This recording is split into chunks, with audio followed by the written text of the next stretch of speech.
রানীগঞ্জের পুরানমল এলাকার বাসিন্দাদের পুনর্বাসনের দীর্ঘদিনের সমস্যার সমাধানের জন্য এসডিএম কার্যালয়ে একটি গুরুত্বপূর্ণ বৈঠক অনুষ্ঠিত হয়। বৈঠকে ইসিএল, রেলওয়ে, ভূমি দপ্তরের আধিকারিকদের পাশাপাশি স্থানীয় বাসিন্দা ও বিজেপির একটি প্রতিনিধি দল উপস্থিত ছিলেন।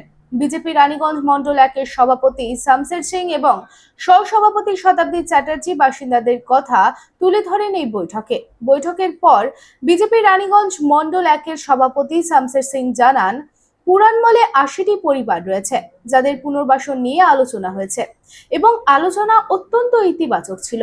এখন ইসিএল কর্তৃপক্ষকে এই বিষয় নিয়ে সিদ্ধান্ত নিতে হবে এবং পরবর্তী পদক্ষেপ শুরু হবে। রানীগঞ্জে নিজের স্বপ্নের বাড়ি খুঁজছেন? তাহলে চলে আসুন biggest housing project Kamaladham housing complex. এখানে আছে মোট 250টিরও বেশি ফ্ল্যাট। 200টি ফ্ল্যাটে অলরেডি ফ্যামিলি বসবাস করছে, বাকি ফ্ল্যাটগুলি রেডি টু মুভ। 1, 2, 3 বিএইচকে যা চান তাই পাবেন সুলভ মূল্যে, অত্যাধুনিক সুবিধা সহ। Swimming pool, gymnasium, children's park, lift facility, community hall, 24 ঘন্টা সিকিউরিটি ছাড়াও থাকছে অন্যান্য ফ্যাসিলিটি।